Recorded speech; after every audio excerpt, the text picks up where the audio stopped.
тавре ки маълум аст, рӯза яке аз рукнҳои ислом мебошад. дуруст? оё дар баробари 4 рукни дигари асосии ислом рӯза ҳамчун рукни бунёдӣ ягон хусусияти хосе дорад? чуноне ки қаблан зикр кардем, ислом аз 5 рукн иборат аст ки ҳар яке онҳо муҳиманд.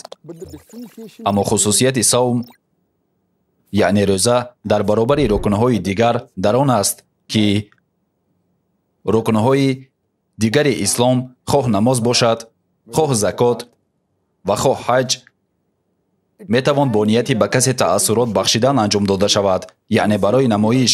фарз мекунем ки ман мехоҳам худро ҳамчун як шахси солеҳу худотарс нишон диҳам ва дар пеши ҳама намоз хонам ва ё ба ҳаҷ раваму бо ин амалам ба касе таассурот орам. ман метавонам ошкоро садақа диҳам ба нияти зоҳир намудани саховатмандии худ назди мардум. аммо рӯзаро барои намоиш ва риё гирифтан ғайриимкон аст, зеро ҳар кас метавонад худро рӯзадор вонамуд кунад. аммо дар айни замон вақте ки дар атроф касе нест, бихӯраду бинӯшад, аммо касе ки воқеан рӯзадор аст ва ҳар он чизе ки метавонад рӯзаашро бишиканад парҳез мекунад, онро танҳо ба хотири Аллоҳ мекунад, на барои касе. ин хусусияти асосии рӯза дар баробари дигар рукнҳои ислом аст. паёмбари маҳбуби мо саллаллоҳу алайҳи васалам гуфтанд дар китоби Саҳиҳ Бухорӣ ҷилди 3 дар китоби рӯза ҳадиси 1904 паёмбар саллаллоҳу алайҳи васалам гуфтанд: Аллоҳ мегӯяд, тамоми аъмоли фарзанди одам барои худи ӯст, танҳо барои ӯ, магар рӯза ки он барои ман аст ва ман аҷри онро хоҳам дод. рӯза сипари муҳофизатист. шахси рӯзадор аз ҳар бадӣ парҳез мекунад. парҳез мекунад аз дурӯғ ва парҳез мекунад аз дашном додан. ҳатто касе аз ӯ ба ғазаб омада ӯро дашном диҳад ҳам, дар ҷавоб танҳо ибораеро мешунавад: ман рӯзадорам, ман рӯзадорам. мазмуни ҳадис бо ин тамом намешавад ва паёмбар мефармоянд: савганд ба ҳамон зоте ки ҷони Муҳаммад дар дасти ӯст.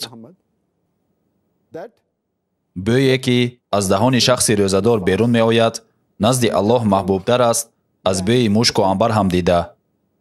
шахси рӯзадор 2 маротиба шод мешавад.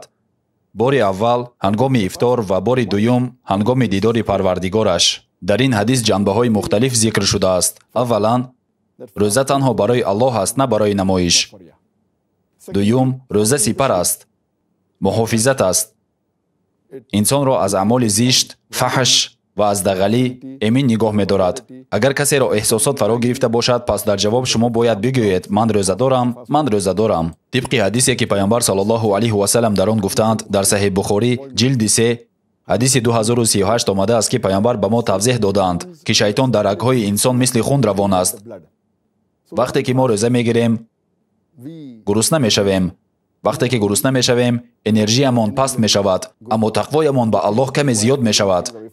вақте ки мо хӯрок мехӯрем, он ба системаи гардиши хуни мо ворид мешавад, аммо вақте ки мо маҳдудиятҳо ҷорӣ мекунем, мо ба ин васила роҳи ҳаракати шайтонро маҳдуд мекунем. ин яке аз сабабҳои баланд шудани сатҳи тақво аст ки мо онро дар вақти рӯзадорӣ эҳсос мекунем.